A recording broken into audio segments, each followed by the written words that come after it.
wondering how I got into this mix. Hey everyone, this is Derek, and we're here at the Palm Beach County Courthouse. Just wrapped up the civil trial dealing with Mr. Bradley Edwards, attorney who's represented many of the victims of Jeffrey Epstein. First off, thank you so much for your work and for everything you've done. Absolutely, you're welcome. So just go ahead and give everybody a rundown of what happened today, what took place, and why we're not going to be here for 10 days. Well, this was originated out of a case where I represented a number of victims of Jeffrey Epstein's serial child molestation. And at some point in time, Mr. Epstein didn't like the way in which I was prosecuting those cases, a bit too aggressive for him. So he filed a lawsuit against me, making all kinds of false allegations. But he had a lot of lawyers. It took a lot of time. I had to get my own lawyer, who you saw, Jack Scarola, and we've been defending that case since 2009. When I got that case dismissed against me, I sued him. So today was supposed to be my malicious prosecution action, where I was to prove that the action he filed against me was malicious and it was false. Yeah. Well, he settled that case for an undisclosed monetary amount, but also a very clear public apology affirming what this trial would have proven, which is all of the allegations he made against me were false and all of the allegations I made against him were true. Absolutely, which is a big step because those allegations, obviously, as you said, were related to his many victims. Now, some of the things that I've been digging and finding out, and most recently the Miami Herald has kind of helped this case go wider, because as you yourself, you've been litigating this for a decade now. Yeah. Other independent journalists and a few in the mainstream have been talking about it, and as you said, usually focusing on the salacious kind of tidbits of who's connected to whatnot. But you did mention that there are victims all around the world. Epstein had houses in New Mexico, New York, Paris, his island, and it seems that there are victims in each of those places where he was located. Can you elaborate any more on that, or are you able to?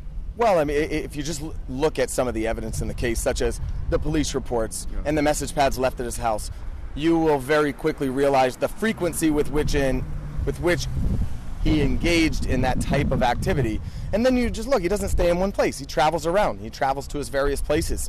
There was a document that we uncovered at one point in time that came from his home where he listed massage. And under massage were the names of basically all of the Florida victims. But it wasn't only a Florida section. There was a California section, massage. New Mexico, massage.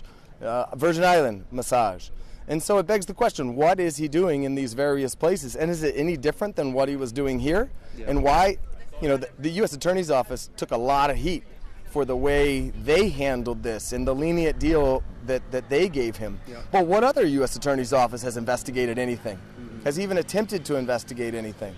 So I think that today's a powerful day because it at least tells victims you can stand up, your voice will be heard, and people side with you these days and against the perpetrator, whereas that wasn't always the case even 10 years ago. I mean, we are in a different time. No, absolutely. I would say even the fact that this is being reported on the mainstream and it's actually getting press is a shift.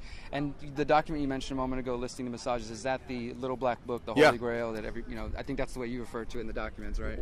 Right, exactly. And that's actually a document that his housekeeper stole from him at some point in time. Yeah. And a long story, but eventually tried to sell it to me, and then I had to cooperate with the FBI. And he gets more time than Epstein does. He got more time, and then I think he died as soon as he got out of shortly prison, after that. which I saw that. Very unfortunate, because he was one of the only people that we talked to who showed up to a deposition and was not represented by a lawyer that was being paid for by Jeffrey Epstein, or he didn't take the fifth like many of the other witnesses. He was willing to speak. He was willing to speak and willing to tell the truth, and then he just decided to do something stupid and illegal. And ruined all of the credibility that came along with him. I mean, that was one of the most unfortunate and sad parts of the entire investigation. Will that piece of evidence still be admissible in court?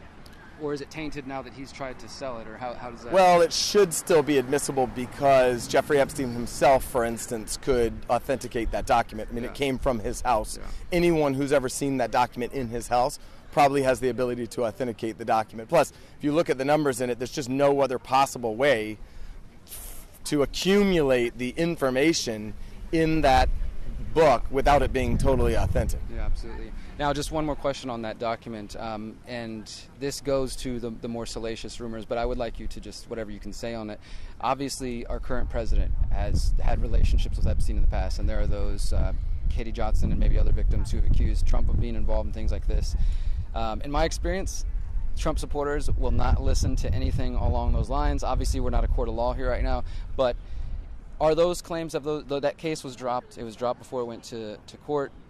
In your opinion, as a lawyer and your experience, is there anything you can say as to the validity of those claims, or whether or not there will be any more about that? Nothing at all. The only thing that I can say about President Trump is that he is the only person who, in 2009, when I served a lot of subpoenas on a lot of people, or at least gave notice to some pretty connected people that I wanted to talk to them, he is the only person who picked up the phone and said, let's just talk. I'll give you as much time as you want. I'll tell you what you need to know, and was very helpful in the information that he gave, and gave no indication whatsoever that he was involved in anything untoward whatsoever, but had good information that checked out and that helped us, and that we didn't have to take a deposition of him. And that was in 2009? That was in 2009. So, do you know if there's any truth to James Patterson's claims that Trump kicked Epstein out of Mar-a-Lago? I've definitely heard that. Yeah. I definitely heard that, and I don't know that it was Trump himself as opposed to a manager there. But it's Trump's club, so yeah, people credit him. I've heard the rumor that Epstein was kicked out of there for allegedly trying to pick up somebody's daughter or something like that. But I think I did chase that down as far as I could, and never was able to confirm it. But I heard it. I'm on the same boat with that. And just as far as Mar-a-Lago, that's where Virginia Roberts was kind of brought into the whole scheme, right? Via that's Maxwell. where she was recruited. Yeah, absolutely. So that's where she was recruited and brought to Jeffrey Epstein's house. So, the story of someone else being recruited there is not so far-fetched. Absolutely. It's believable. All right. Well, I know you're busy. Anything else you'd like to just leave the audience with as far as what we can expect going forward, how they might be able to support? I mean, you guys did a great press conference here, kind of putting the impetus on the press and on the people who really, you're in the courtrooms doing what you can, what we can't do, and myself as a journalist and other people out there sharing content, sharing articles. What can we do now? Well, look, what I do is help crime victims. Yeah. Whether it's somebody who was the victim of a violent crime or a sexual assault, that's what I do, and that's where the focus should be. Sure. So anything that the media can do to help reframe the whole picture, to focus more on the victims, not in a way of putting a camera in their face and just tell me all the bad stuff so I can move on, but what did you go through and what would help you heal? Yeah. And look, be courageous and reward the courage for coming forward, rather than nitpick the little things, the flaws that each victim may have when they come forward. I mean, that's what scares them all into silence. And so the more this is out in the light, the less it's going to happen. I always say, I don't want to have a job. Yeah. If this doesn't happen anymore, I'm out of a job. I'll find something else to do. It'll be a great place. Thank you so much for your work and your time. Thank All you. right. Work and your